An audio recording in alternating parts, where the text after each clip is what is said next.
السلام علیکم، آپ دیکھ رہے ہیں مریم وائس میں آپ کو خوش آمدید۔ آج ہم بات کریں گے پیارے آقا نبی کریم صلی اللہ علیہ وآلہ وسلم کی پیاری لخت جگر حضرت فاطمہ الزہرا کی۔ آپ کا نکاح کیسے ہوا حضرت علی علیہ السلام سے، کیسے آپ نے مدینہ سے ہجرت کی، سب جاننے کے لیے آپ سے گزارش ہے کہ ہماری ویڈیو کو پورا ضرور دیکھیے گا۔ پسند آئے تو لائک، شیئر، سبسکرائب ضرور کیجیے گا۔ تو چلیں آئیں شروع کرتے ہیں۔ حضرت فاطمہ الزہرا رضی اللہ تعالی عنہا کی ولادت بعثت نبوی صلی اللہ علیہ وآلہ وسلم سے تقریباً 5 سال قبل حضرت خدیجہ الکبریٰ رضی اللہ تعالی عنہا کے بطن سے مکہ مکرمہ میں ہوئی۔ روایات میں آتا ہے کہ جس وقت حضرت فاطمہ الزہرا رضی اللہ تعالی عنہا اپنی والدہ ماجدہ ام المؤمنین حضرت خدیجہ رضی اللہ تعالی عنہا کے بطن میں تھی تو انہیں جنت کی خوشبو آتی تھی۔ ام المؤمنین حضرت خدیجہ رضی اللہ تعالی عنہا نے اس کا تذکرہ حضور نبی اکرم صلی اللہ علیہ وآلہ وسلم سے کیا، اور پھر جس وقت حضرت فاطمہ الزہرا رضی اللہ تعالی عنہا دولت ہوئی تو حضور نبی کریم صلی اللہ علیہ وآلہ وسلم نے آپ رضی اللہ تعالی عنہا کا ماتھا چومنے کے بعد فرمایا، مجھے اس کے سر سے جنت کی خوشبو آتی ہے۔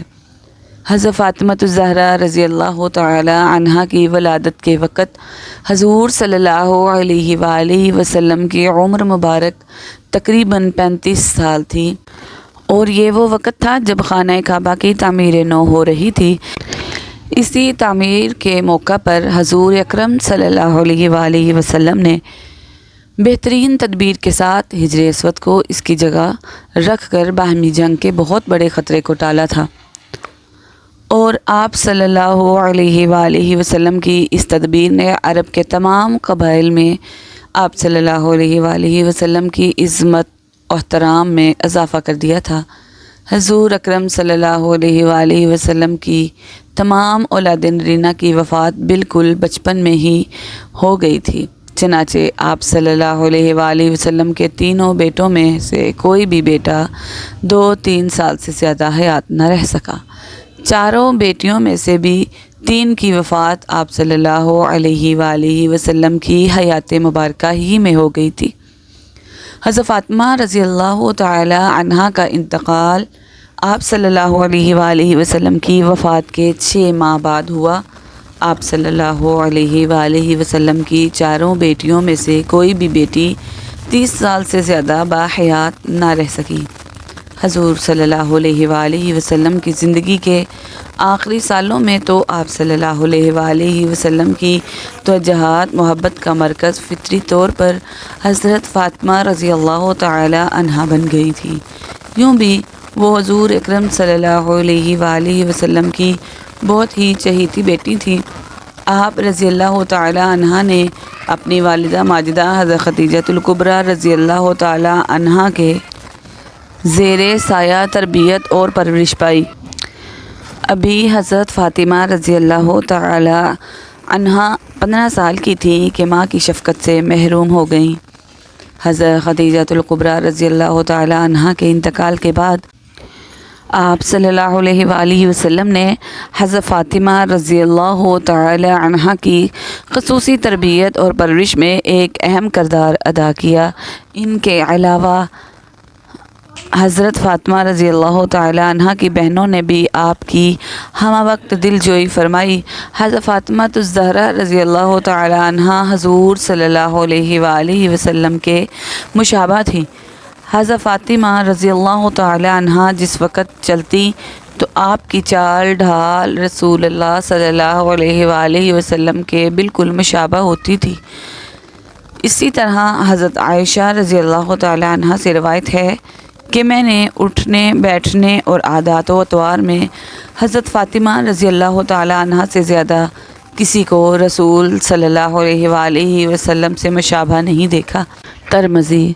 حضرت فاطمہ الزہرا رضی اللہ تعالی عنہا بچپن ہی سے رسول اللہ صلی اللہ علیہ وآلہ وسلم کی بڑی خدمت کرتی تھی۔ حضرت عبداللہ بن مسعود رضی اللہ تعالی عنہ فرماتے ہیں کہ ایک مرتبہ حضور صلی اللہ علیہ وآلہ وسلم مسجد حرام میں نماز پڑھ رہے تھے کہ قریش کے چند بدماشوں نے شرارت کی غرض سے اونٹ کی اوجڑی لا کر حضور صلی اللہ علیہ وآلہ وسلم پر ڈال دی اور خوشی سے تالیاں بجانے لگے۔ کسی نے حضرت فاطمہ رضی اللہ تعالی عنہ کو خبر دی تو وہ دوڑی دوڑی آئیں اور حضور اکرم صلی اللہ علیہ وآلہ وسلم پر سے اوجڑی کو اتار کر پھینکا۔ اسی طرح ایک مرتبہ نبی اکرم صلی اللہ علیہ وآلہ وسلم مکہ کی ایک گلی سے گزر رہے تھے کہ کسی بدبخت نے مکان کی چھت سے آپ صلی اللہ علیہ وآلہ وسلم کے سر مبارک پر گندگی پھینک دی، نعوذ باللہ۔ آپ صلی اللہ علیہ وآلہ وسلم اسی حالت میں گھر تشریف لائے۔ حضرت فاطمہ رضی اللہ تعالی عنہ نے یہ حالت دیکھی تو رونے لگیں اور پھر سر مبارک اور کپڑوں کو دھویا۔ حضرت فاطمہ رضی اللہ تعالی عنہ نہ صرف عمومی حالات میں بلکہ سخت ترین حالات میں بھی نہایت دلیری اور ثابت قدمی سے اللہ کے رسول صلی اللہ علیہ وآلہ وسلم کی خدمت کرتی تھی۔ چنانچہ غزوہ احد میں جب اللہ کے رسول صلی اللہ علیہ وآلہ وسلم کے دندان مبارک شہید ہو گئے اور پیشانی مبارک پر بھی زخم آئے تو حضرت فاطمہ رضی اللہ تعالی عنہ احد کے میدان پہنچی اور اپنے والد محترم کے چہرے کو پانی سے دھویا اور خون صاف کیا، غرض کہ حضرت فاطمہ رضی اللہ تعالی عنہ نے اپنے والد کی خدمت کا حق ادا کیا۔ حضرت فاطمہ الزہرا رضی اللہ تعالی عنہ کا بچپن دین کے لیے تکلیفیں سہنے میں گزرا، حتیٰ کہ رسول اللہ صلی اللہ علیہ وآلہ وسلم نے قریش کے ایذاؤں سے بچنے کے لیے حضرت ابو بکر صدیق رضی اللہ تعالی عنہ کو رفیق سفر بنا کر مدینہ منورہ ہجرت فرمائی۔ آپ صلی اللہ علیہ وآلہ وسلم اپنے اہل و عیال کو مکہ مکرمہ چھوڑ گئے تھے۔ کچھ مدت کے بعد نبی اکرم صلی اللہ علیہ وآلہ وسلم نے اپنے اہل و عیال اور حضرت ابو بکر صدیق رضی اللہ تعالی عنہ کے اہل عیال کو مدینہ منورہ بلانے کا انتظام کیا۔ اس طرح حضرت فاطمہ رضی اللہ تعالی عنہ اپنے والد کے پاس مدینہ منورہ ہجرت فرما گئیں۔ 2 ہجری میں غزوہ بدر کے بعد حضور اکرم صلی اللہ علیہ وآلہ وسلم نے حضرت فاطمہ رضی اللہ تعالی عنہ کا نکاح حضرت علی رضی اللہ تعالی عنہ کے ساتھ کر دیا۔ مسند احمد میں حضرت علی رضی اللہ تعالی عنہ کا واقعہ خود ان کی زبانی نقل کیا گیا ہے۔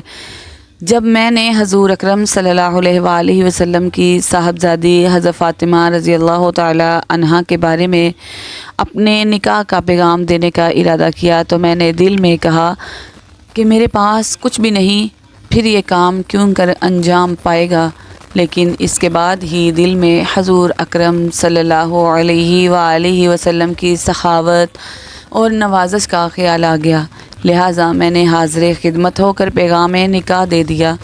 آپ صلی اللہ علیہ وآلہ وسلم نے سوال فرمایا، تمہارے پاس مہر میں دینے کے لیے کچھ ہے؟